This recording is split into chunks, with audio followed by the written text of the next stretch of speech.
Assalamualaikum warahmatullahi wabarakatuh. Alhamdulillahirabbil alamin. Wassalatu wassalamu ala asyrafil anbiya'i wal mursalin wa ala alihi wa sahbihi ajma'in. Allah Ta'ala fil Qur'anil Karim. A'udzu billahi minasy syaithanir rajim. Bismillahirrahmanirrahim. Subhanaka la ilma lana illa ma 'allamtana innaka antal alimul hakim. Jamaah rahimakumullah, pada malam hari ini kembali kita duduk bersama di majelis ilmu ini, yang insya Allah pada malam hari ini kita akan mengkaji atau membongkar dalam judul rahasia sholat intizar, di mana kami setiap kajian selalu menanyakan kepada para jamaah untuk tema yang akan kita bahas, yaitu berdasarkan dari keinginan para jamaah, di mana keinginan itulah yang akan menyesuaikan atas keperluan dalam kehidupan keseharian tentang apa yang harus kita amaliahkan. Jadi pada malam hari ini kita akan membahas yaitu sholat intizar dengan ilmu huruf, berdasarkan apa yang tertulis di dalam konsep yang sudah tersusun yang berjudul Ma'rifat Sholat Intizar, bahwasanya intizar itu asal katanya diambil dari kalimat atau kata nazar yang artinya berkehendak. Ulama fuqaha menyebutkan dengan sholat sunat hajat. Jadi ulama fuqaha itu menyebutnya, ini disebut dengan sholat sunat hajat, di mana sholat ini seringkali dikerjakan baik sendiri maupun berjamaah. Semisal orang mau berangkat umrah atau haji, kemudian pindah rumah dan lain sebagainya. Ini sering dilakukan dengan berbagai macam cara. Kebanyakan tetap melaksanakan 2 rakaat, yaitu ba'da maghrib. Jadi setelah sholat maghrib selesai mengerjakan rawatibnya, baru lanjut dengan sholat hajat.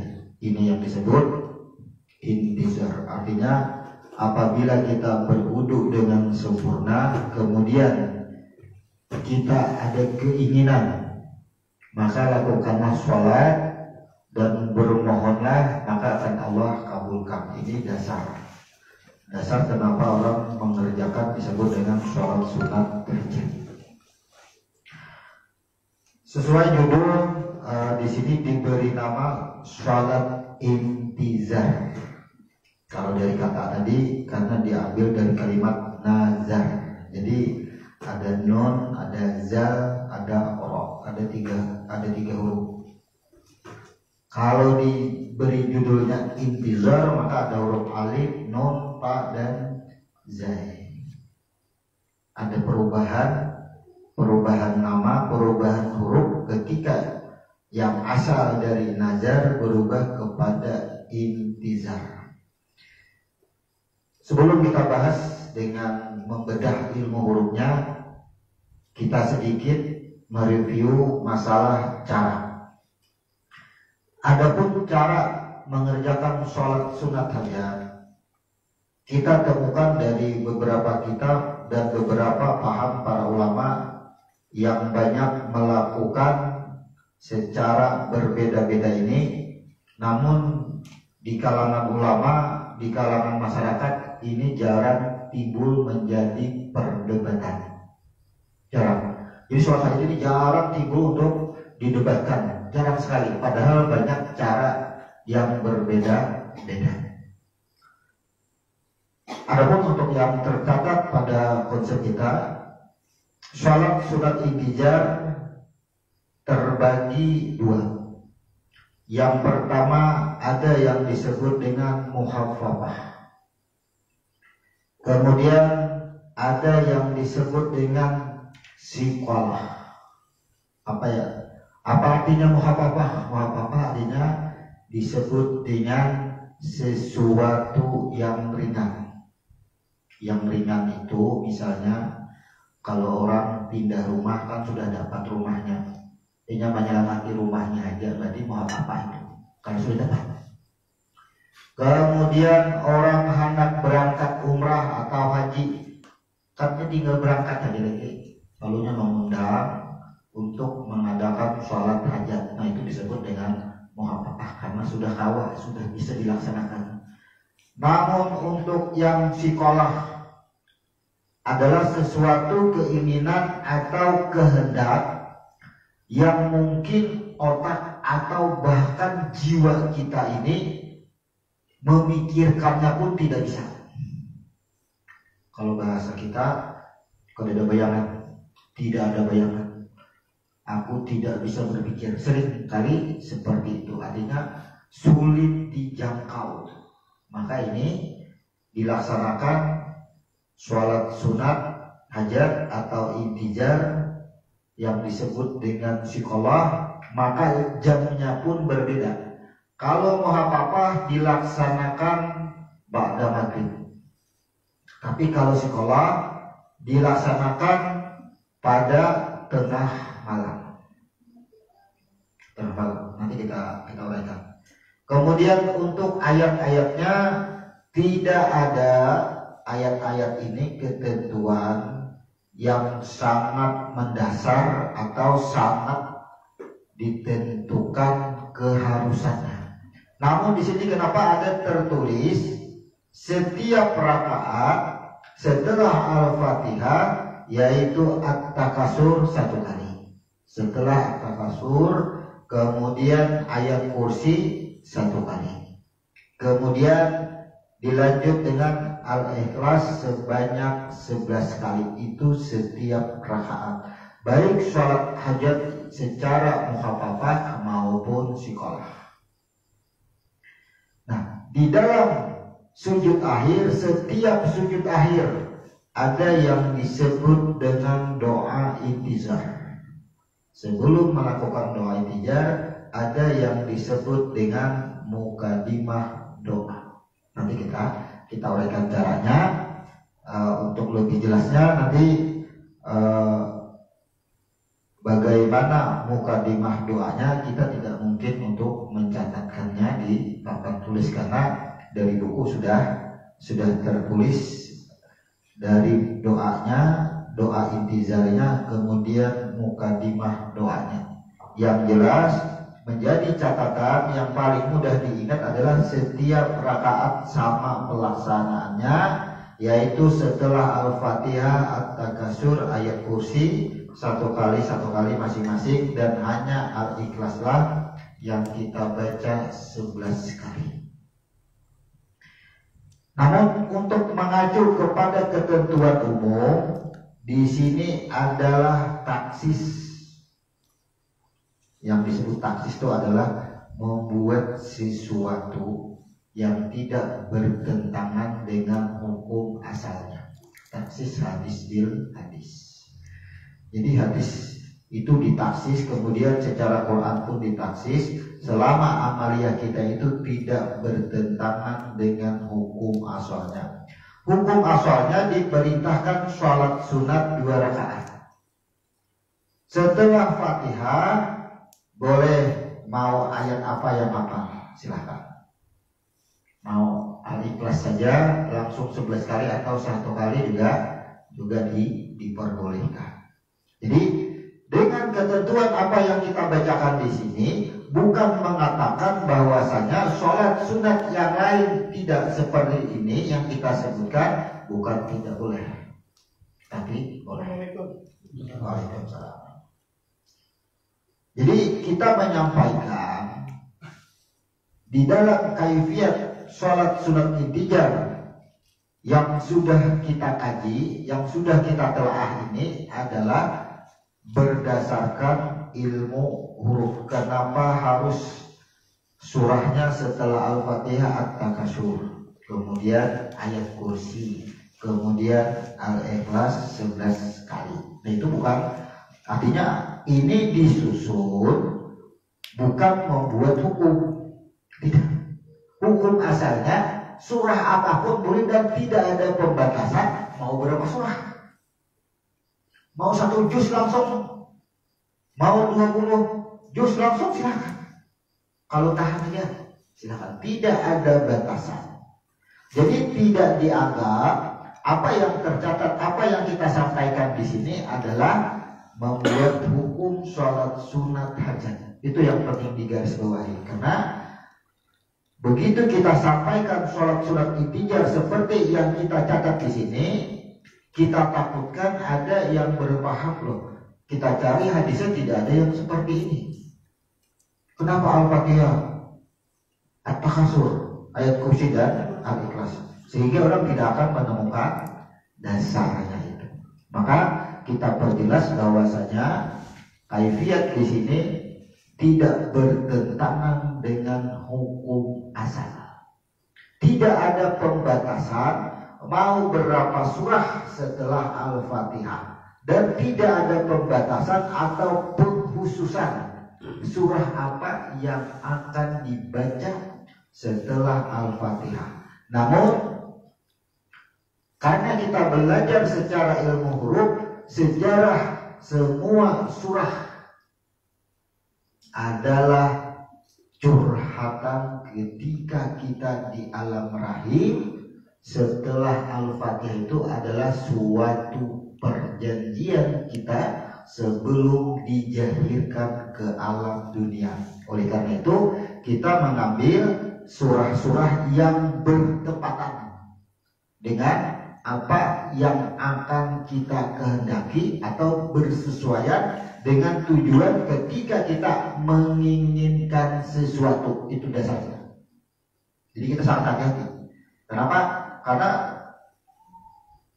orang hanya bisa mendengar setelah Al-Fatihah itu dijadikan suatu permasalahan. Hukum sembahyang itu baik wajib maupun sunnah, itu ibadah sudah Al-Fatihah itu semuanya itu kan ada rukun lagi. Sudah surah termasuk rukun, tidak termasuk rukun.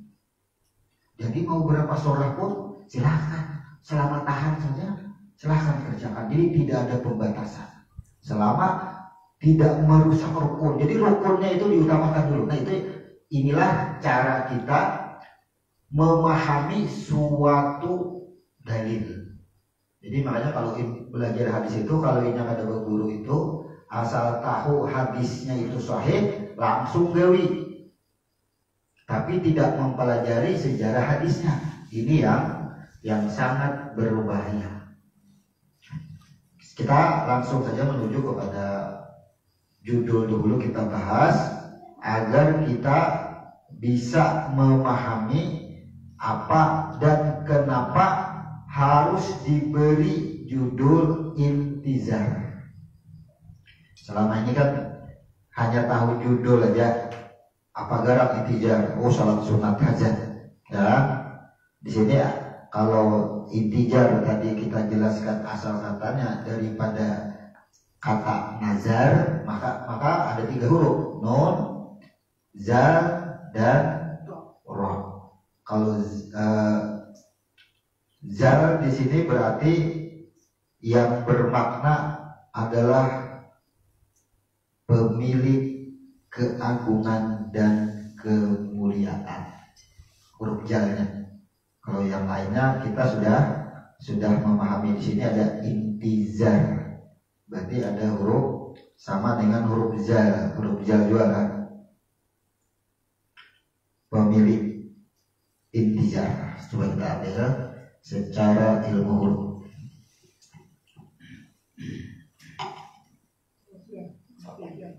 Intizar berasal dari huruf nazar.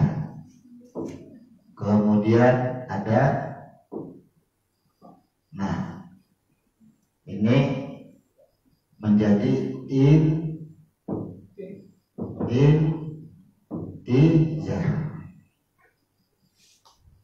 Yang pertama kita jelaskan makna daripada huruf nun, yaitu cahaya yang asal, cahaya asal.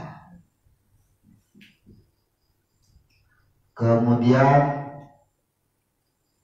zal ini artinya yang memiliki keagungan atau kemuliaan, maka ini berarti adalah agung atau mulia. Kemudian huruf ra adalah pengampunan. Kita langsung lanjut kepada kalimat intizar. Alif adalah aku, nun cahaya asal. Kita rumuskan dulu yang dimaksud hajat. Kemudian ta taubat. Sama agung, keagungan atau kemuliaan. Ra pengampunan. Jadi kita rinci huruf per huruf dahulu agar kita bisa memahami sholat yang kita kerjakan. Intijar asal katanya nazar, kalau diartikan adalah kehendak. Ini arti yang sesungguhnya dulu. Ini diartikan dengan kehendak. Kenapa diartikan dengan kehendak? Kita buka dulu hurufnya. Dari mana kok bisa diartikan nazar ini dengan arti berkehendak? Dari mana? Sedangkan dari hurufnya yang pertama huruf nun, cahaya yang asal. Maka huruf nun di sini menjelaskan kepada huruf zal dan huruf ra. Apa maksudnya?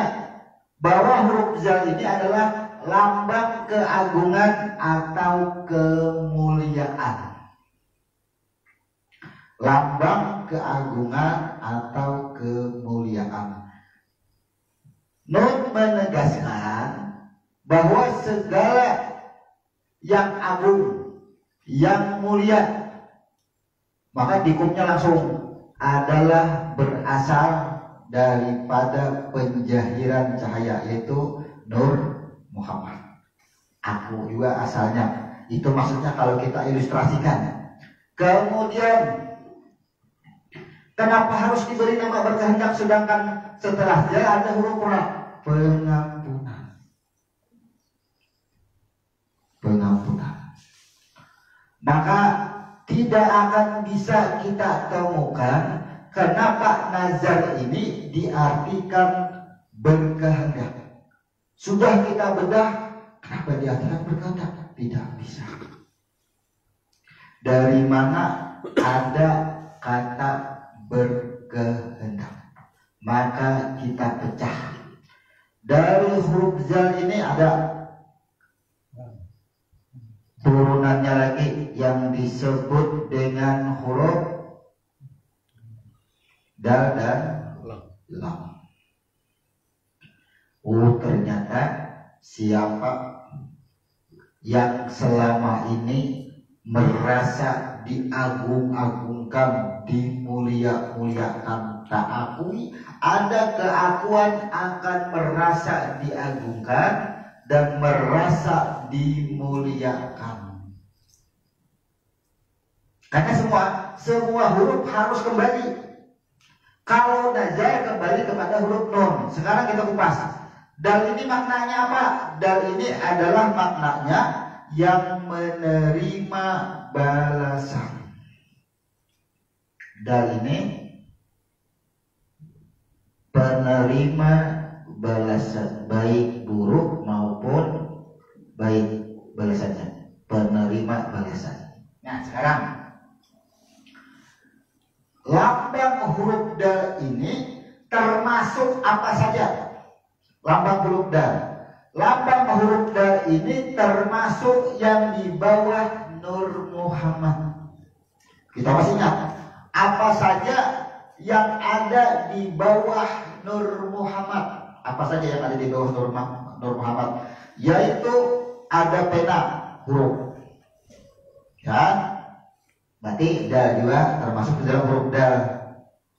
Ada malaikat, ada aras, ada jin, ada surga, ada neraka, ada bumi dan seisinya. Itu semuanya disebut dengan huruf dal. Semuanya huruf dal. Kan pernah artinya tukang cabuti nyawa itu siapa biasanya? Malaikat siapa? Ya kan? Israfil. Setelah sabarataan dicabut nyawanya, tak tinggal seorangan lagi sidin. Siapa tukang cabut sidin? Tukang cabut nyawa Israfil siapa? Kan ada. Kan semuanya harus kembali dan mendapat balasan. Kemudian Allah bertanya, Israel, habiskah sudah nanti cabut? Habis sudah. Adakah lagi yang tertinggal? Jadi dia Israel ada yang tertinggal untuk cabut. Nah, itu maksudnya. Maka disinilah ayat yang berbunyi ini yang diperdebatkan orangnya. Kullu nafsin dha'iqatul maut. Tiap-tiap yang bernyawa, tiap-tiap yang bernapas. Kullu nafsin. Sekarang tidak ada itu bernapas lah. Kami cari orang ini debat nih. Ini kada ini ulama tetap beda pendapat. Ya, beda pendapat ini ulama. Ada yang mengatakan ada kematian. Lalu bertentangan, maka harus kembali kepada ahad. Nah, disinilah kalau kita gambarkan, kalau kita lukiskan, harus kalau ada kita gambar bahasa, kayaknya ada paham dari ahad ke ahmad, ya, turun kepada Nur Muhammad. Nah, yang disebut huruf dal itu yang di bawah sini semuanya. Nah, kita batas sini, nih. Nah, semuanya yang di sini ini lambangnya adalah huruf dal. Ini huruf dal semuanya. Seluruhnya lambangnya huruf dal. Semuanya yang di bawah Nur Muhammad ini yang menerima balasan. Dunia dan seisinya, ada pohon, ada gunung, semuanya menerima balasan. Tidak terkecuali. Wah, kan di sini ada yang namanya pena, huruf kalam. Kemudian ada aras. Kemudian malaikat, jin. Kemudian apa lagi? Jin, surga, neraka. Apa lagi ini? Aras sudah, malaikat, jin, surga, neraka, adalah mahfuz. Nah, semuanya ini yang dikatakan huruf dal dulu kita perjelas dulu di sini. Kemudian bumi, ini bumi 7 lapis langit, 7 lapis bumi, dan seisinya lengkap Adam.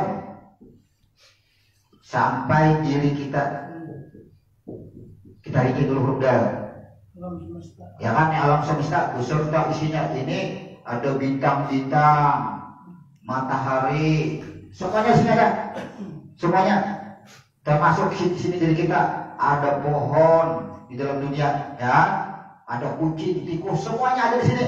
Ini dikatakan huruf dal yang menerima balasan. Itu maksud huruf dal. Kemudian setelah huruf dal itu ada huruf lam. Mana huruf lam? Huruf lam disebut dengan makhluk. Nah, jadi huruf lamnya ini masuk ke dalam lagi huruf lamnya ini, yaitu bumi. Nah, bumi disebut huruf lam yang pertama karena kalimat Allah. Makhluk di dalamnya adalah lam yang kedua. Nah, ini lam. Itu marahnya lam. Jadi lam ini bisa kepada diri kita.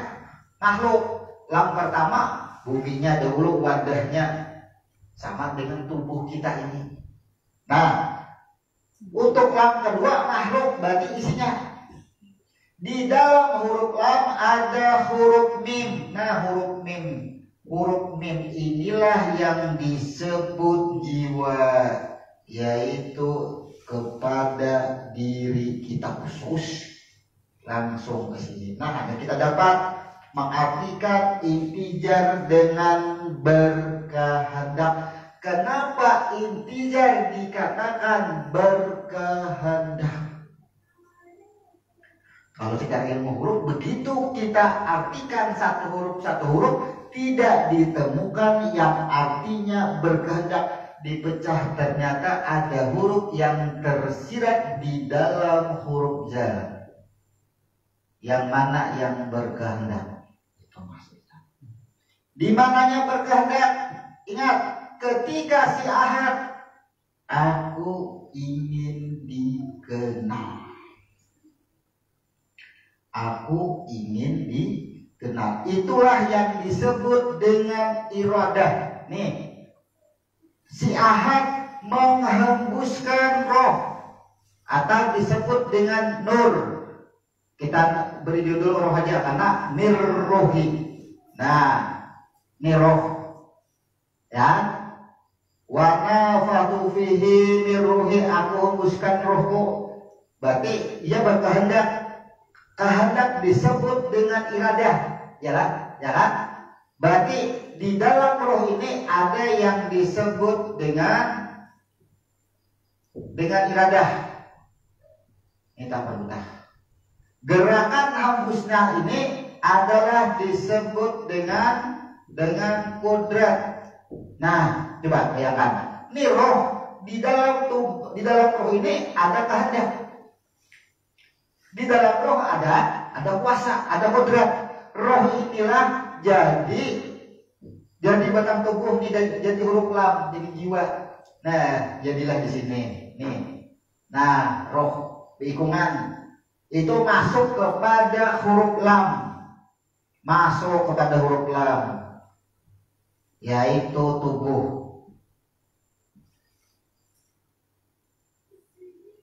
Roh masuk lagi ke dalam batang tubuh menjadi nyawa. Nah, disinilah yang disebut dengan huruf lam ini adalah makhluk. Ada kehendak di dalam tubuh. Inilah berkehendak, nazar. Setiap jiwa membawa iradah. Setiap jiwa membawa kodrat. Setiap jiwa berkehendak. Jadi apa saja berkehendak, bahkan batu pun berkehendak. Ada setelah di bawah Nur Muhammad tidak ada yang tidak berkehendak. Semuanya karena atas dasar kehendak, karena roh yang dijadikan bumi dan seisinya, bahkan huruf pun berasalkan daripada roh yang di dalamnya sudah diisi kehendak. Maka kitalah seikumani adalah disebut dengan kehendak iradah. Makanya najar disebut dengan keinginan atau kehendak atau berkehendak di situ. Kalau kita baca hurufnya kadang langsung bisa. Kenapa? Bukan jadi Quran apa artinya? Kehendak. Kehendak itu iradah. Kenapa? Dari mana? Kenapa najar dikatakan dengan iradah? Maka barang siapa yang berkehendak, ya tadi, barang siapa yang berkehendak, ingatkan, sesungguhnya kehendak itu adalah berasal dari cahaya yang asal. Nih, cahaya yang asal ini maksudnya. Bila kita menginginkan sesuatu apapun, tak akui keinginan itu tidak dikembalikan kepada cahaya yang asal, maka keinginan itu adalah akan memunculkan keakuan. Itu karena ketika kita sembahyang menginginkan sesuatu, tapi kita kadang meleburkan, tidak mengembalikan keinginan itu kepada asalnya, maka ketika keinginan itu tidak dikabulkan, bahasanya tidak dikabulkan, tidak terjadi kecewa, itulah keakuan. Dan apabila keinginan itu tidak dikembalikan, dikabulkan, terjadi, maka muncullah rasa hebat, ya, hebat, dikabulkan, doanya dikabulkan, nih, merasa diagungkan. Inilah yang menyesatkan kita, merasa diagungkan, merasa dimuliakan. Hati-hati. Orang mengagungkan kita, orang memuliakan kita, karena doa kita dikabulkan terus, kehendak kita dikabulkan terus, diajarkan terus, hati-hati. Ia akan merasa diagungkan, merasa dimuliakan. Tapi orang yang berkehendak, baik ia laksanakan dengan sholat, dengan usaha apapun, ia kembalikan kehendak ini siapa sesungguhnya asal kehendak itu, leburkanlah kehendak yang ada pada diri manusia itu, hilangkanlah manusianya, maka kehendak itu akan naik ke atas, kembali kepada asal. Maka tidak ada lagi keakuan. Ada lagi keakuan kita. Dikabulkankah? Kada dikabulkankah? Kada ada lagi, tidak ada lagi bahasa dikabulkan atau tidak dikabulkan. Kenapa? Karena ia hanya tugasnya beribadah. Itu kembali kepada kehendak. Selama berarti najar itu patokannya adalah pada huruf jar. Bila tidak mengenali huruf jar ini, maka nih hati-hati, huruf ra. Selama kehendak itu ujar Tuhan, ikat kembalikan, engkau kembalikan kehendak itu pada kehendakmu yang asal. Selama apa yang engkau dapat, engkau dalam jaminan pengampunanku. Apa aja? Mendapatkan pengampunan. Asalnya nah huruf jar, kembali dulu ke asal. Itu maksudnya harus dikembalikan dulu. Kalau ini ada kembali, ini keakuan, coba aja. Wah ya gagal doanya, kada dikabulkan.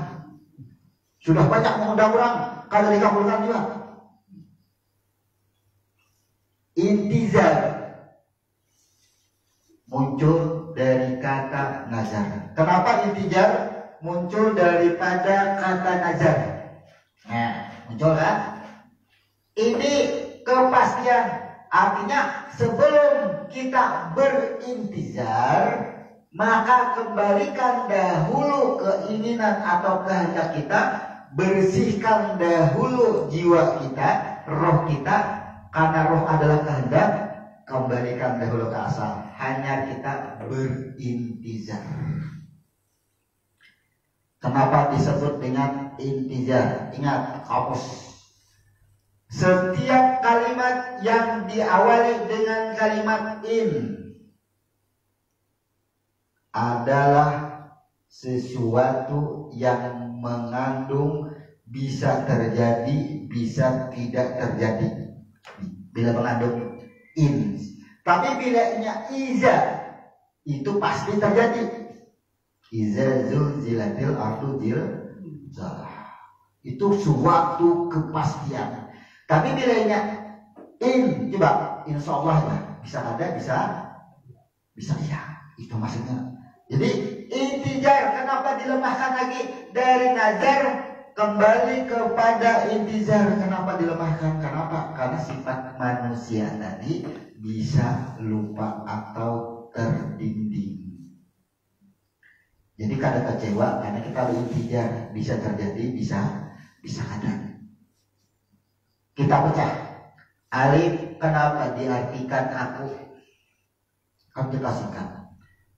Alif ini kita beri atau disebut atau bermakna aku. Kenapa? Karena adanya jahirnya dari batang tubuh yang berasal daripada roh dan nyawa yang berasal daripada ruh, sehingga jadilah yang disebut dengan hamba atau makhluk. Maka adanya makhluk, adanya kalam, adanya suara yang di bawah nur ini adalah bukti af'alku, ya Tuhan, bukti perbuatanku. Jadi penciptaan di bawah Nur Muhammad ini, nah ini dilambangkan. Penciptaan ini berarti ada yang menciptakan. Siapa yang menciptakan? Yaitu aku, lambangnya huruf alif. Itu lambangnya. Ini maksudnya huruf alif ini melambangkan bahwa ini hasil olahan. Semua yang di bawah nur dilambangkan dengan alif, menandakan hasil olahan. Hasil olahan ini disebut adalah huruf jar, menerima balasan. Tumpang ini jadinya. Jadi huruf alif itu melambangkan semuanya ini diolah. Diolah itu artinya dicipta. Berarti ada yang memperbuat. Lambangnya adalah huruf alif. Ada yang memperbuat. Bahkan nur sekalian, bukankah nur aku juga, ujar Tuhan, yang memperbuat hembusanku, tiupanku, wa nafakhtu fihi mir ruhi. Nur ini adalah hembusanku juga. Lalu apa huruf ta? Ini hanya menjelaskan bahwa intizar itu menjelaskan, karena nih kita gabung. Nah, kita gabung supaya mudah lah. Ini hurufnya intizar, kita gabung. Kenapa harus kita bulati? Ini orang yang melaksanakan kehendak. Nih, diri yang seikungan. Orang yang melaksanakan kehendak disebut dengan intizar. Ada ini kehendak yang asal, ini yang melaksanakan kehendak. Ini sembahyangnya, ini orangnya. Oh, jangan sembahyang lah. Semuanya dahulu nih, cahaya jangan kada ingat bulik. Engkau aku hembuskan. Ke alif dua buliknya. Kemudian dari hembusannya itu disebut dengan mirruhi. Sering orang memberi nama dengan Ahmad. Kenapa ada huruf ta? Ingatlah bahwasanya roh atau nur yang dihembuskan tadi adalah roh yang sudah dibersihkan atau disucikan. Jadi huruf ta ini melambangkan roh yang sudah disucikan. Kemudian lah, karena disucikan itulah nih, kalau kada disucikan, kada mungkin ada kata-kata yang memiliki keagungan atau kemuliaan. Jadi hati-hatilah, mata-mata sudah bersih, ya kan? Kita ini diwanti-wanti. Oh, batang tubuh, oh nyawa yang ada di dalam batang tubuh. Ketika engkau dimuliakan, ketika engkau diagungkan, ingat kembali kamu. Sesungguhnya batang tubuhmu itu dan nyawamu itu adalah aku. Jangan diakui ketika orang memberikan keagungan kepada kita, orang mengagungkan kita. Jangan sampai terpedaya, diwanti-wanti kita. Jadi apabila ini kita pahami, oh sadar daripada roh yang disucikan. Kemudian mata-mata sudah bersih, baju bersih, oh pakaian dipuja-puji orang, ya kan? Dimuliakan orang, hati-hati. Tergelincir kita. Kembalikanlah ketika kita menyambut kalimat keagungan atau kemuliaan, semuanya adalah dari yang menciptakan kita. Maka otomatis kita setiap detak jantung, napas hembusan keluar masuk adalah napas pengampunan, pensucian. Jadi huruf ini napas pensucian, terus kan kita kembali semuanya. Ketika sudah kembali semuanya, nah inilah yang disebut, barulah yang disebut dengan sholat.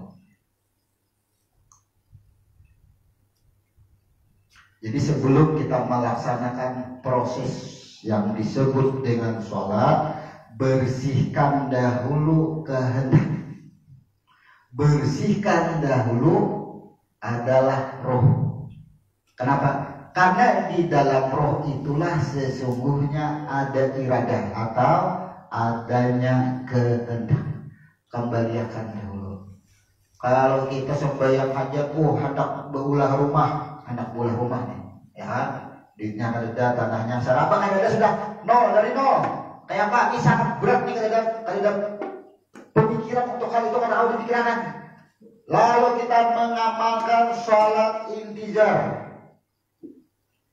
Hati-hati di dalam sholatnya itu bisa yang kalimat intijar ini tidak kembali kepada kalimat nazar. Artinya kehendak ini berada pada diri makhluk, keakuanlah di situ. Maka hati-hati. Hati-hatinya apa? Semua apa yang akan kita dapatkan akan menerima balasan. Ada yang baik yang kita dapatkan, buruk yang kita dapatkan disebut dengan balasan. Jadi kalau hendak menggawi intijar, kalau hendak menggawi hajat, kawalah dahulu mengembalikan kehendaknya sampai naik ke atas. Jangan ada yang berkehendak itu pada diri makhluk. Kenapa? Batang tubuh yang daripada roh tadi kehendaknya ada di dalam roh. Di dalam nyawa ada iradah dan ada kodrat. Makanya klik tubuh ini sudah ada kehendak dan sudah ada kodrat, tapi kada mau bergerak karena belum ada nyawa. Jadi nyawa dihembuskannya itu pun karena ada iradah dan karena ada kodrat. Sehingga klik sehingga batang tubuh ini bisa berkehendak dan bisa bergerak karena adanya nyawa di dalam batang tubuh. Kemudian ini dasar, ya, dasar sebelum kita berdiri betul mengerjakan intijar. Gulikakan dahulu, sempurnakan dahulu nazar kita.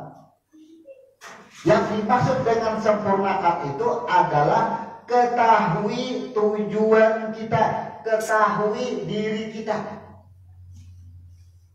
kenali diri kita. Bagaimana cara mengenalinya? Ingat, cuma satu huruf, yaitu huruf za. Kenali dahulu, ternyata batang tubuhku dari kulit, daging, darah, urat, tulang, belulang, semuanya berasal daripada rohnya. Nah ini hati-hati ini. Kita menjelaskan batang tubuh berasal daripada rohnya akan didustakan. Kenapa? Karena kita berasal daripada setetes air, pertemuan dari dua mata air. Diprotes dengan itu, ya kita ini hanya menarik langsung. Kita biar tidak salah paham. Ini manusia, ini kita sebut manusia, ini manusia lah. Batang tubuh yang sudah bernyawa disebut dengan manusia atau insan. Huruf latin aja, manusia. Di mana asalnya manusia? Air. Ya. Air berasal daripada ayah dan ibu, naik ke atas Adam. Nah, daripada Adam. Adam daripada tanah, kita rinciakan sekali supaya jangan salah paham. Nah, ini kejadian manusia. Tanah berasal daripada Nur Muhammad, naik ke atas. Nah, ini maksudnya ini rinciannya supaya jangan salah paham. Kan? Banyak yang mendustakan. Kenapa? Anggap aja dia manusia, anggap aja Nabi Muhammad. Orang langsung mengatakan bahwa Nabi Muhammad daripada nurnya roh ini bisa disebut dengan Nur Muhammad. Sebutan nama juga, Allah pun nama juga. Kita ini muslimin muslimat itu ribut pada nama sebenarnya, pada asma. menyembah nama masih tidak mengenal pemilik namanya, itu yang paling bahaya. Ya, ini contoh, anggap aja ini Nabi kita, Nabi Muhammad. Ada yang mengatakan daripada nurnya pasti didustakan. Karena Anda bersaru misluhu, ya, dari tanah juga sama. Nabi pun berkata, ya. Jadi hadis dan Quran itu jangan dipertentangkan. Ini silsilahnya, urutannya. Cuma kita langsung ke sini. Ini urutan kejadian semuanya dari Nur, ya. Jadilah bumi alam semesta, tanah, kemudian Adam, ya. Dari Adam bersatu dengan Hawa, memunculkan air, ya kan, seperti dengan air mani. Jadilah diri manusia dan selanjutnya mengalir banyaklah tubuh manusia muncul. Itu kan salah. Orang langsung ke sini aja.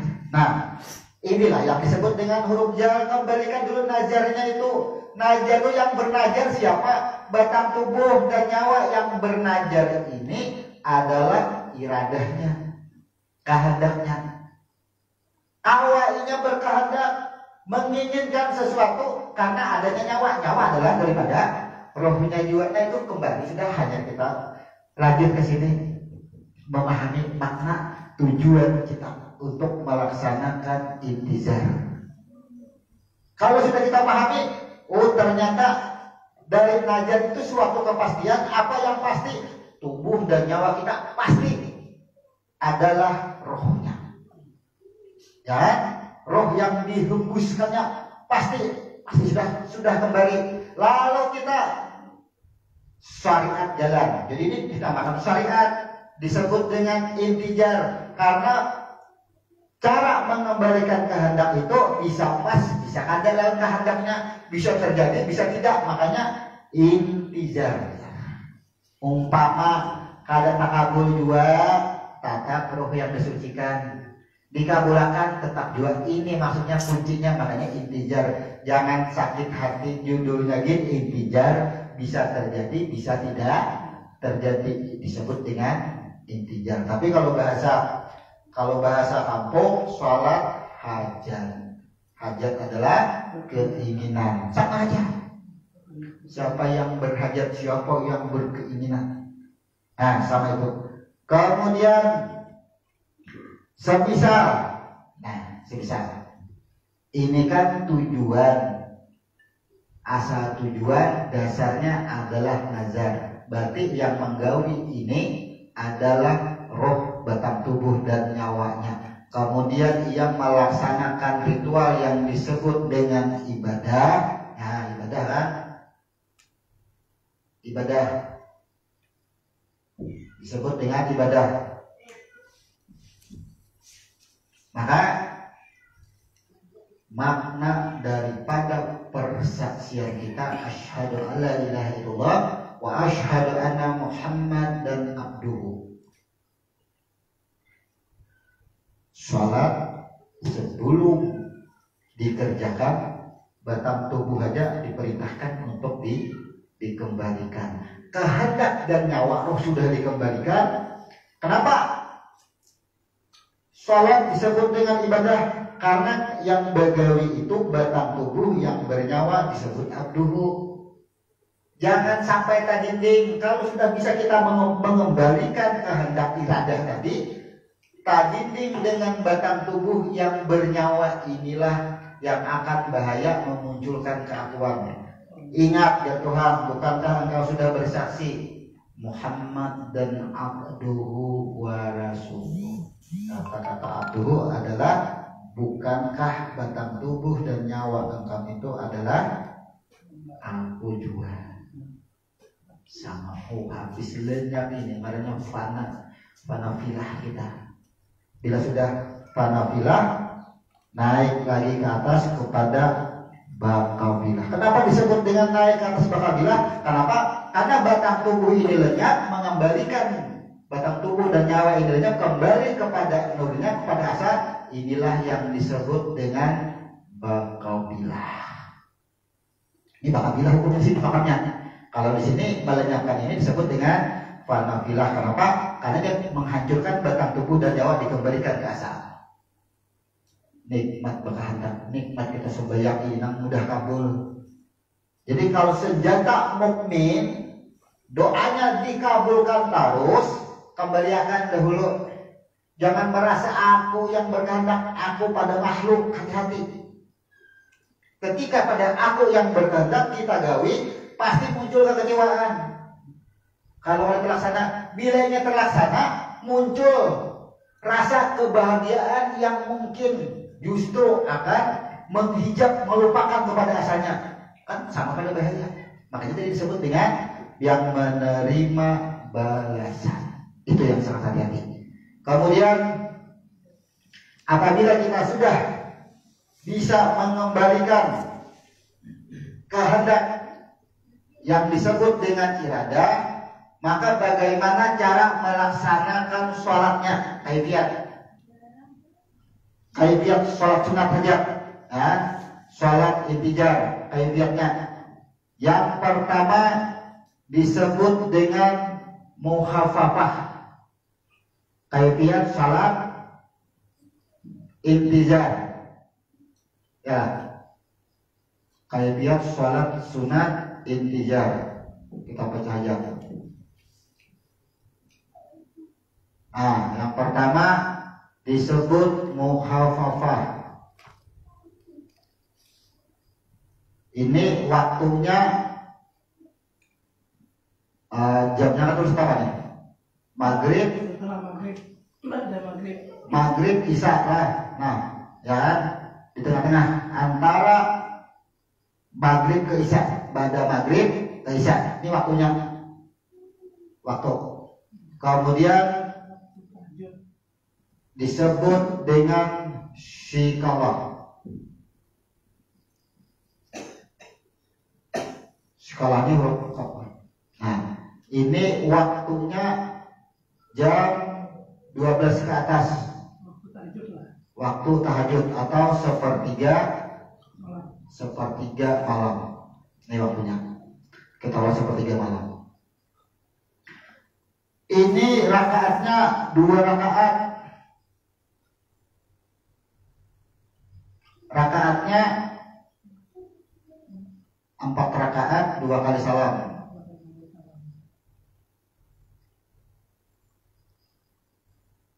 Nah, 2 kali salam. Sudah paham?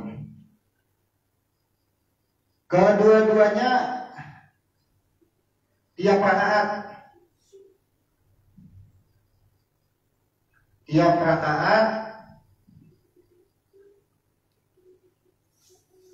satu Al-Fatihah,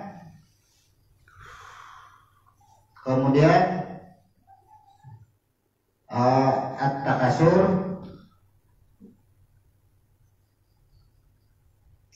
kemudian ayat kursi,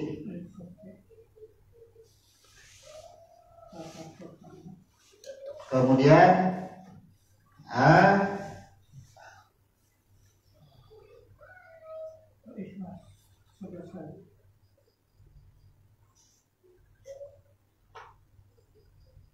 nah, inilah kaifiat sholat intijar. Sebelum mengerjakan ini, rumusnya pahami itu dulu. Kembalikan kehendak dulu kepada pemilik kehendak yang asal, artinya iradahnya.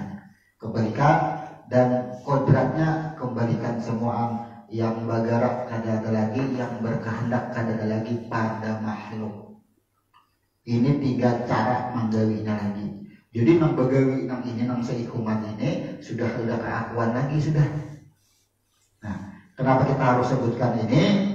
Kemungkinan kalau untuk golongan kita sudah cara dan sering mengerjakan ini. Tapi ada orang-orang yang mungkin ingin mengetahui bagaimana kaifiatnya. Nah, kemudian catatan, setiap sujud akhir dia dinamakan sujud akhir itu adalah pada rakaat yang kedua. Jangan setiap sujud akhir akan pertama kan ya, itu sujud akhir. Artinya disebut sujud akhir adalah pada rakaat yang kedua sebelum berdoa maka harus membaca mukadimah doa dahulu. Seperti apa bacaannya? Mukadimah doa sudah tercatat di buku. Yang belum mengetahui silahkan mungkin tanyakan ke admin seperti apa bunyi mukadimah doanya sampai ia berdoa. Kemudian apa dasarnya? Nih dasar. Kalau Fatihah ini rukun hal pasti. Ini rukun. Nah, selebihnya kita mau surah apapun hendak ada surah ini silahkan. Kita kan digugat. Kenapa cara ini kada ditemukan caranya seperti ini? Bisa. Ya, kenapa harus at-takasur? Tujuannya at-takasur. Setiap roh yang dihembuskan ke dalam batang tubuh sebelum jahir kita ini dijahirkan ke alam dunia, itu ada pesan-pesannya apa? Jumlah pesannya itu 114 surah. Pada nyawa, pada iradah dan kodrat itu memberi atau dibebani pesan 114 surah, termasuk at-takasur. Mungkin at-takasur sudah paham semuanya. Kenapa harus at-takasur? Karena di sini peringatan janganlah atau ada ancaman orang yang bermegah-megahan, orang yang berlebih-lebihan. Hati-hati menggunakan kehendak. Menggunakan kehendak kan inti jadi berkehendak nih. Tujuannya hanya untuk bermegah-megahan. Jadi kita melaksanakan kehendak itu at-takasur di remnya. Ini rem maksudnya.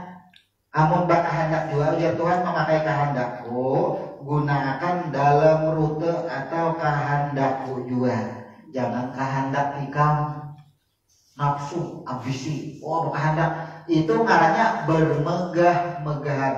Inilah kenapa harus kita membawakan surah at-takasur. Jadi ketika setelah kita membaca diri, nah akulah bilainya takabur. Nih karena diancam, baca ini surah takasur, ada ancamannya di situ, ada teguran, janganlah engkau bermegah-megahan, teguran. Kemudian setelah at-takasur membaca ayat kursi. Apa tujuannya ayat kursi? Allahu la ilaha illa huwal hayyul qayyum. Allahu la ilaha illa huwa. Bertujuan ketika kita sudah mengungkapkan cerita, mengungkapkan suatu keinginan kehendak kepada Tuhan, lalu dibentengi juga dengan peringatan yang di dalamnya adalah ayat kursi. Tinggal baca arti ayat kursi aja lagi. Inilah peringatannya kita, hati-hati. Sebelum aku mengabulkan permintaan nikah, pujar Tuhan lah, hati-hati. Bila ini aku julungi, ikam betagi mobil, aku kabulkan mobil, janganlah bermegah-megahan. Hendak duit banyak, pujar Tuhan, aku julungi kayaknya duit banyak, jangan digunakan untuk bermegah-megahan, berlebih-lebihan. Ya. Itu syarat. Yang kedua, kita baca ayat takasur, ayat kursi. Ini memperingati kepada diri juga. Allahu la ilaha illa huwa. Apa yang dimaksud dengan ilahu? Lah ya Tuhan, nang bakahandak, nang mengabulkan, nang menikmati semuanya ilahu. Ya, kembalikan semuanya aku juga. Jangan tak akuilah harta yang didapat kaina sesuai ikam babila kita. Jangan tak akui, jangan munculkan lagi diri ikam itu. Nah, maksudnya ayat kursi ini memperingati diri kita.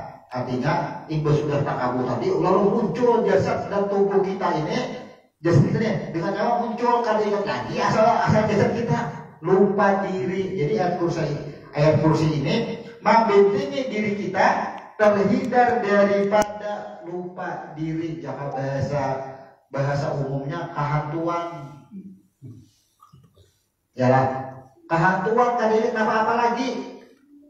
Makanya dia bilang ayat kursi baik dari bertamuan hantu bicara ini apa manusia kehantuan dah. Kada sadar lagi. Indah dapat doanya dikabulkan terus. Buat bodoh sembahyang hajat kabul, sembahyang hajat kabul. Wah, merasa harap diri. Kehantuan ngarannya. Nah, lupa dengan diri. Nah, bila sudah terpenuhi pesan dua ayat ini, dua surah ini, ujar Tuhan supaya mudah kainat mendapatkannya, dan ketika sudah mendapatkannya mudah juga menikmatinya, nyaman dinikmatinya. Bacalah Al-Ikhlas ya Tuhan. Nah, bacalah Al-Ikhlas. Kenapa kita harus membuat 11 kali? Nah, kenapa harus 11 kali? Coba amun nyoba hitung 1 sampai 9. Berbuli pulang ke 1. Ya, berbuli pulang ke 1. 10-nya.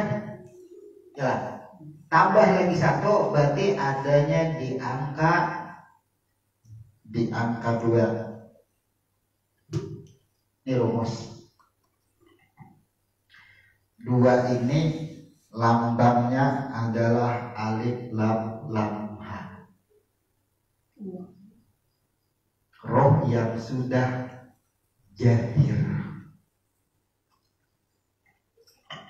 Bila ingat, coba 1 coba hitunglah 1 sampai 9, 1, 2, 3, 4, 5, 6, 7, 8, 9. Habis sudah angka itu lagi sudah.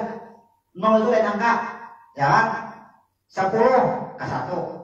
11 kan 2, gugurnya kan 2, banyak angka 22. Orang banyak yang milih angka 22 itu bagus. Rahasianya di mana? 2 adalah sama dengan alif lam ha. Ini rumusnya. 2 itu alif lam ha. Coba kita ingat ya. Yang disebut Allah itu yang mana? Nih, ketika nur sudah jahir kawa dilihat jadi samuaan, inilah yang disebut dengan ini Allah samuaan. Nah, ini Allah samuaan, itu maksudnya. Berarti bila ingat 11 kali, paham lah kira-kira kenapa harus 11? Karena harus jahir. Ini sudah bertagi diperingati semua, hanya menjahirkan kabul ngarannya. Makanya harus 11. Bila ingat 7 kali Al-Fatihah, nah siapa? Al-Ikhlasnya 7 kali. Misal 7 kali adalah masih proses pensucian belum jahir.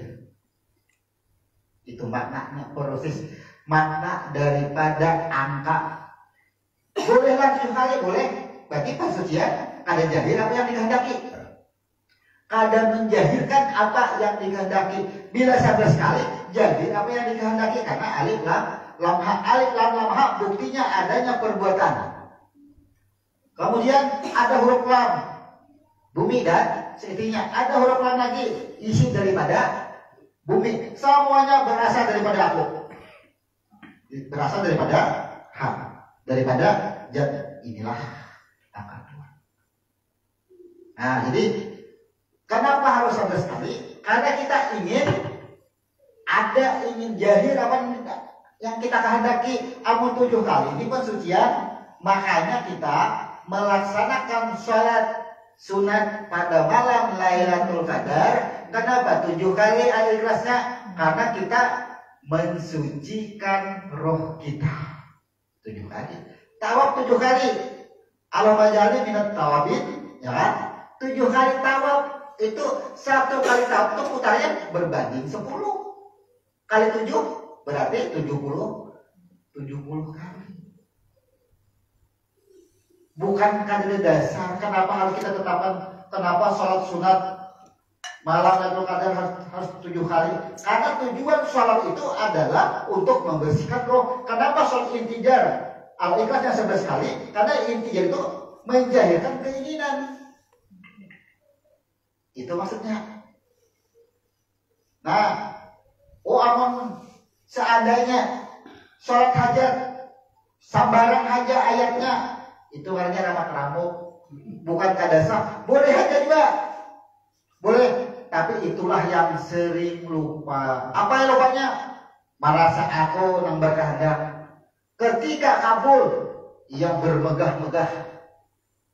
Ya, setelah yang bermegah-megah, muncullah keakuan. Nih, pada ayat kursi dah. Ya, ada pernyataan sudah ayat kursi. Diperingati sudah ayat kursi. Jadi kita mengembalikan kehendak kita itu, koridornya itu kehendak keluar. Nah, kehendaknya memiliki kepada kehendak Tuhan. Nyawa memiliki kepada rohnya yang asal. Kemudian dia ingin menjahirkan sesuatu. Nah, wanti-wantinya atau kasur. Jadi kita lawan bos. Ada undang-undangnya boleh menagih ini dengan syarat ini atau kasur katanya. Bila sudah dijulungi bos, ya jangan merasa diakui. Itu maksudnya ayat kursi. Nang menikmati siapa, nang menjulungi siapa, fasilitasnya itu siapa. Terbenturlah dengan ayat kursi. Ayat kursi ini menjahirkan aja lagi. Kenapa alasannya harus 11 kali? Menjahirkan, itu intinya. Nah, jadi kita simpulkan bahwasanya pada malam hari ini kita mengkaji yang disebut dengan sholat sunat hajat, atau dengan bahasa Arabnya sholat sunat intijar. Sholat sunat intijar diambil dari bahasa nazar. Apa yang dimaksud dengan nazar? Nazar adalah berkehendak. Dari mana dapat rumus berkehendak? Ada pada huruf zal. Di dalam huruf zal ada huruf dal. Ya, di dalam huruf dal ada huruf lam.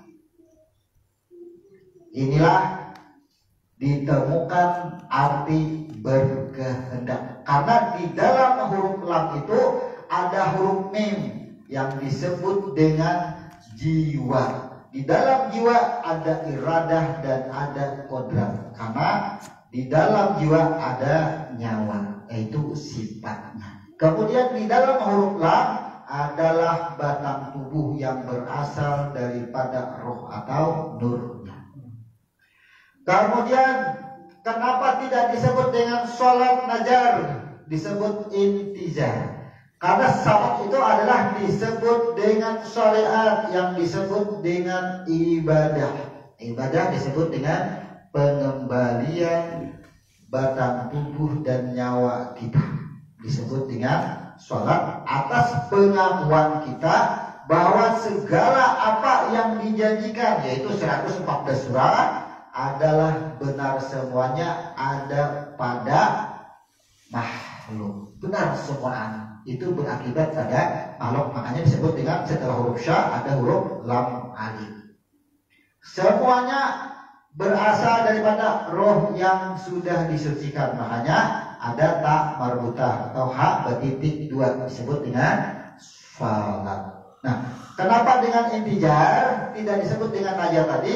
Karena setiap yang berawalan dengan ins itu menunjukkan sesuatu yang tidak pasti. Kenapa dikatakan sesuatu yang tidak pasti? Karena seseorang itu, seorang hamba itu mengembalikan kehendaknya bisa pas kepada kehendak yang menciptakan kita, bisa tidak pas. Makanya disebut dengan intijar. Disebut dengan intijar sesuatu yang tidak pasti. Maka ketika tidak mendapatkannya, tidak memunculkan putus asa. Kenapa disebut dengan intizar? Itulah alasannya disebut dengan sholat sunat intizar. Kemudian cara pengerjaan atau kaifiyat sholat sunat intizar.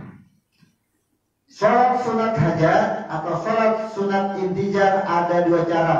Yang pertama, muhafafah dilaksanakan ba'da maghrib sampai isya. Habis waktunya sampai isya. Jumlah rakaat 2 rakaat.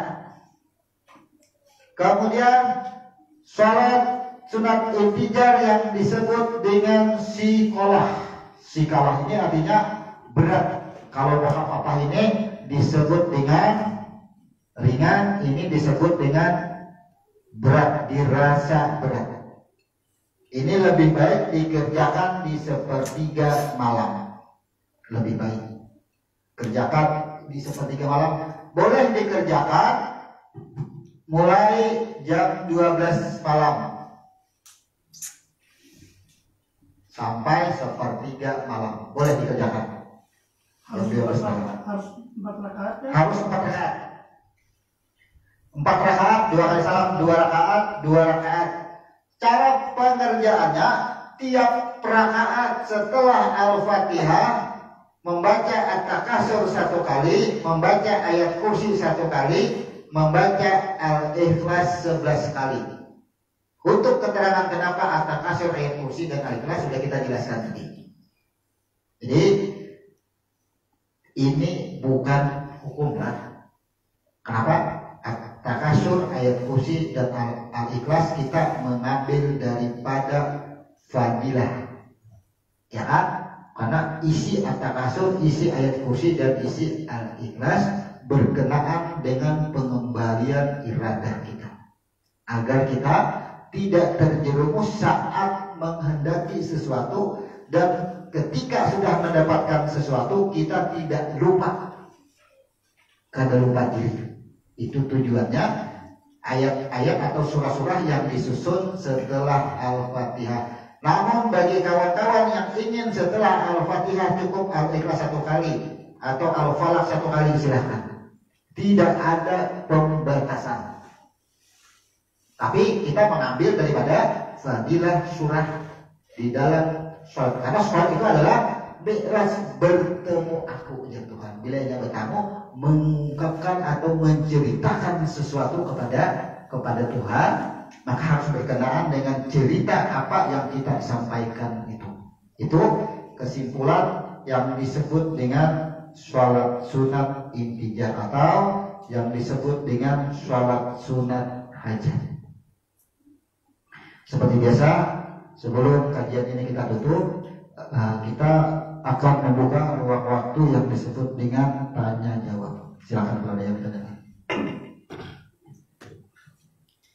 Sholat intizar itu bisakah kita apa namanya itu diamaliyahkan atau dianukan tuh? Dan bagaimana caranya? Ya. Bagaimana cara mengamaliyahkan sholat sunat intizar, dan apakah bisa diamaliyahkan secara rutin? Nah, kita kembalikan kepada bunyi hadis, barang siapa yang berkeinginan atau berhajat, maka diperintahkan berwuduklah dengan sempurna dan sholat sunatlah. Artinya barang siapa yang berkeinginan, ada kehendak. Berarti dari hadis tersebut, ketika kita ada keinginan, satu.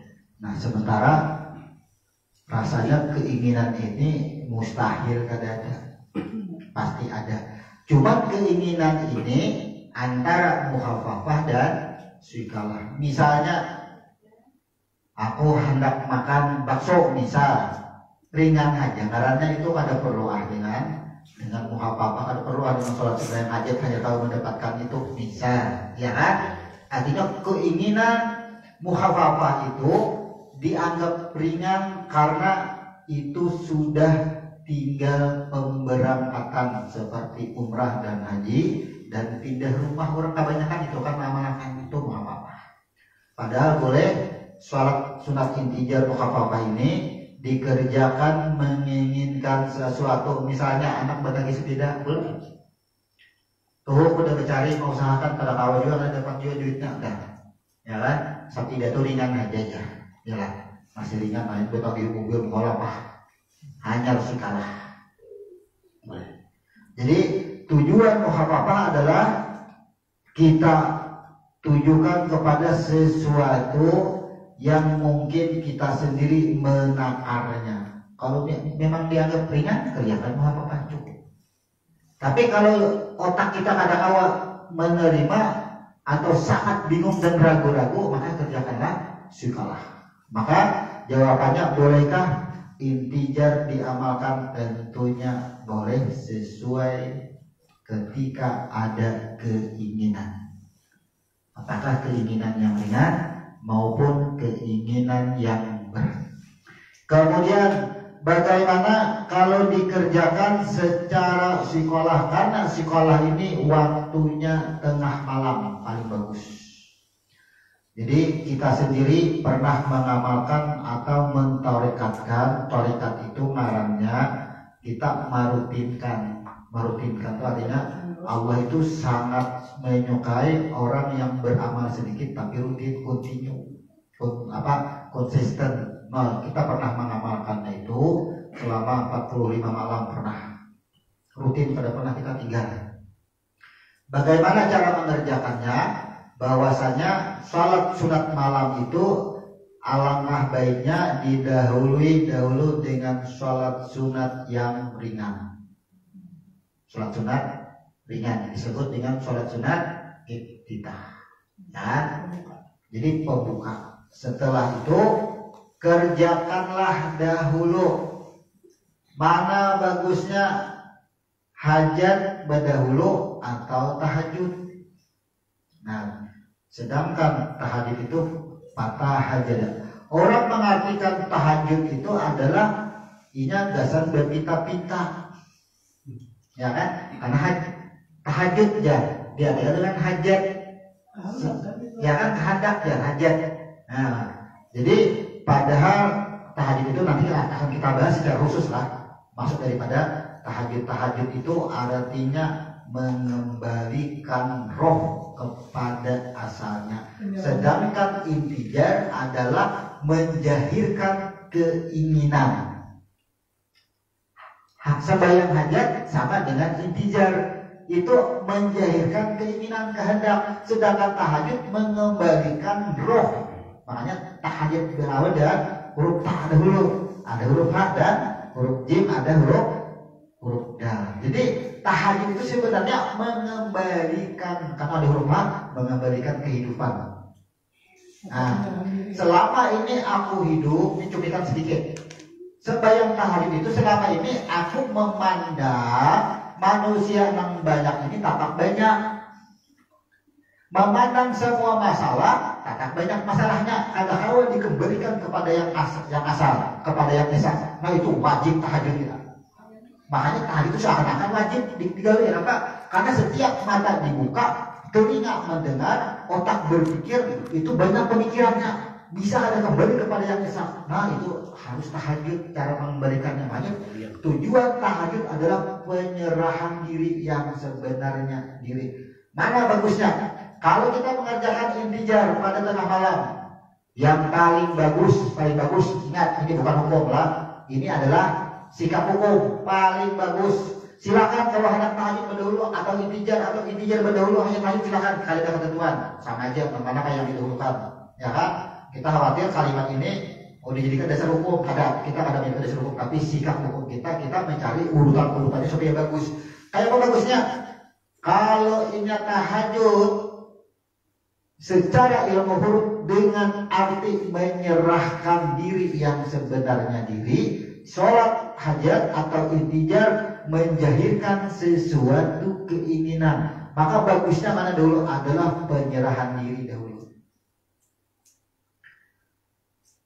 Ceritanya kita menyerahkan diri itu, ya Allah, selama ini semingguan ini aku hidup, mataku ini melihat lampu menyala, kipas angin berputar, kada sadar bahwa lampu dan kipas angin itu sama aja juga satunya pada situ juga. Nah itu maksudnya karena ada huruf jim. Berarti pembersihan dulu. Pembersihan dahulu, bersihkan diri dahulu, hanya berpipitah. Allah kada akan memberikan ampunan kalau untuk kada bersih. Makanya setelah dia membuat pengakuan, hanya Allah berikan rahmatnya, pengampunan. Jadi paling bagus kerjakan dahulu sholat sunat yang ringan yang disebut dengan sholat pembuka atau iftitah. Barulah kerjakan tahajud 2 rakaat kah, 4 rakaat kah. Kalau dulu kita selalu mengambil rumus 6. Jadi sholat 2 rakaat yang ringan, kemudian kita kerjakan tahajud 6 rakaat, baru intijar 4 rakaat. 2 kali salam. Jadi kita serahkan diri, bersihkan diri hanya pada tagih. Orang hendak makan itu basuh tangan dahulu, hanya baca. Itu maksudnya jangan disuap dahulu, bersihi dulu itu. Jadi kita logika akal kita jalan. Afala ta'qilu. Kenapa ya Tuhan tadi digunakan akal? Afala tatafakkarun. Gunakan akal pikir kita ketika kita menyelami, ketika kita membaca suatu hukum, suatu amalan, mana yang lebih dulu dan seperti apa harusnya bagusnya atau baiknya. Selama kita membuat suatu amal yang ini tidak merusak kepada hukum asalnya atau rukun asalnya, jangan dirusak. Amal dirusak mau ubah, kalinya mau ubah, itu yang disebut dengan bid'ah. Itu mengada-adakan urusan kami dari Nabi kan, itu nakala boleh. Nah jadi kerjakan dahulu sholat sunat yang ringan, tahajud, kemudian tutup itijar dan ganjilkanlah. Tutup dengan witir. Silakan Pak, ada pertanyaan lagi. Di dalam pelaksanaan intisar tadi kan ada 2, dengan cara muhafadzah yang ringan dan iqamah, maupun yang berat yang melaksanakan rakaat 2 kali salam.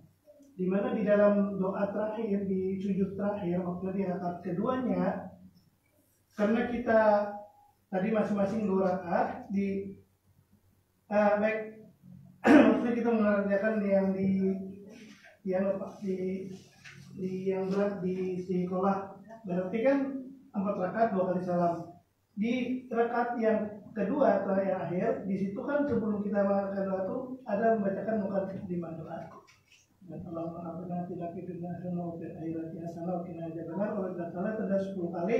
Kemudian dengan doa hajat atau doa khusus yang mengisi Allahumma ini as'aluka al-masik. Yang terakhir itu salah pertama tarik nafas, kemudian katakan apa yang kita minta. Nah kemudian di rakaat yang keduanya lagi seperti lagi kembalikan atau bagaimana? Kaifiyat mengerjakan sholat sunat intijar sikolah. Yang disebut rakaat terakhir itu adalah sebelum salam. Berarti kalau kita mengerjakan 4 rakaat 2 kali salam, berarti fase pertama 2 rakaat pertama ada juga yang disebut dengan sujud terakhir. Inilah yang disebut dengan sikolah, tuh dubul, 2 kali meminta. Kalau muhafadzah kan sekali meminta aja. Kalau sikolah itu 2 kali meminta, gugurnya ke angka 2. Angka 2 sama dengan angka 11. Nah jadi tetap kita bocorkan sedikit. Setiap sujud akhir sebelum membaca mukadimah doa, kita membaca doa intizarnya. Mana yang disebut dengan doa intizar, yaitu doa sapu jagat. Karena doa sapu jagat ini berawal dengan kalimat Rabbana atina fid dunya hasanah wa fil akhirati hasanah wa qina adzabannar. Maka ketika ini dibaca di dalam sujud, maka diawali dengan kalimat Allahumma. Karena Quran jangan dibaca ketika sujud. Batal ketika Quran dibaca ketika sujud. Maka bacalah dahulu doa intijar, doa penyerahan baik dunia dan akhiratnya, untuk mendapatkan kebaikan di dunia dan kebaikan di akhirat. Seperti Allahumma rabbana atina fid dunya hasanah wa fil akhirati hasanah wa qina azabannar. Itu sebanyak 11 kali. Sampai sekali baca. Setelah itu barulah kita membaca mukadimah doa intijar yang berbunyi Allahumma ini as'aluka bima akidil izzi min arasika wa muntahar rahmati min kitabika wa asmikal a'jab wa zadikal a'la wa bikalimatika tammah. Jadi taknya panjang, tammah. Nah, artinya Allahumma ini as'aluka bima akidil izzi min arasika. Ya Allah, aku minta dengan janjimu yang tertulis di atas aras engkau. Wa muntahar rahmati min kitabika, dan kesudahan rahmatmu yang tertulis dalam kitab engkau. Wa asmikal a'zami wa zadikal a'la. Wa asmikal, dan dengan namamu yang maha tinggi. Wa zadikal a'la. Wa asmikal a'jab, namamu yang maha agung. Wa zadikal a'la, zat yang maha tinggi. Wa bikalimatika tammah, dan kesempurnaan alammu. Jadi wa bikalimatika tammah. Tahan napas, silahkan sebutkan apa yang kita kehendaki. Kenapa? Ketika kita menyebutkan, jasad kita dan nyawa ini sudah pulih, sudah kembali. Jadi menyebutkan apapun boleh sudah di situ. Kalau ada keakuan lagi. Kalau kita kada memahami ini, maka ketika kita menyebutkan, dikhawatirkan memunculkan keakuan. Maka ketika memunculkan keakuan, memunculkan kesirikan. Sirik namanya. Jadi silakan ikuti nantinya atau dipelajari lagi bagaimana hukum-hukumnya, tata cara pelaksanaan daripada sholat sunat intijar, yang mana apabila ini benar cara pelaksanaannya, terbiasa karena kita sering mengamalkan ini, hanya hitungan jam, bahkan hitungan hari, paling lawas sekali hitungan bulan lagi sholat terkabul. Jadi amalkan ini apabila ada keinginan, dimana mengingat kehidupan sekarang itu mustahil tidak ada keinginan, sangat mustahil. Jadi apa kehidupan kita ini yang dijadikan Allah ke dunia ini, yang ada disangui, yang ada dibekali Allah hidup ke bumi, dan ketika dijadikan ini, kalau ini ada kehendak, nah ya Tuhan caranya daripada hidup caranya, temui aku dengan cara ini, temuilah aku dengan cara ini, sampaikan kehendak. Itu maksudnya. Semuanya ada. Bila diri merasa kotor, diri merasa selama ini lupa dengan aku ya Tuhan, ya sholat sunat taubah. Nah, di Ramadan kayaknya sholat sunat disebut dengan Lailatul Qadar. Al-Ikhlasnya 7 kali. Bingung kenapa harus 7 kali? Nang dipermasalahkan 7 kalinya. Orang dia kadang 7 kali. Dia nggak orang kadang, bukan karena 7 kali, nang 10 kali, nang berapa kali kan? Itu kan bukan hukum. Jumlah surah setelah Al-Fatihah itu tidak ada pembatasan lagi. Apalagi sembahyang surangan, karena sama laman suntuk sembahyang 2 rakaat, sembahyangnya hendak berapa juz kan? Kada pembatasan lagi, tapi di dalam mentaksis itu adalah kada keluar daripada fadilah.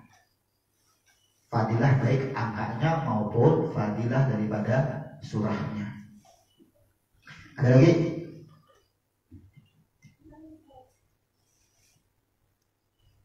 Jadi ini temanya sebenarnya membongkar rahasia sholat hajat atau sholat intijar dengan ilmu huruf dasarnya. Jadi jangan sampai sholat intijar ini disalahgunakan dengan maksud adalah memunculkan keakuan atas kehendak yang kita sampaikan.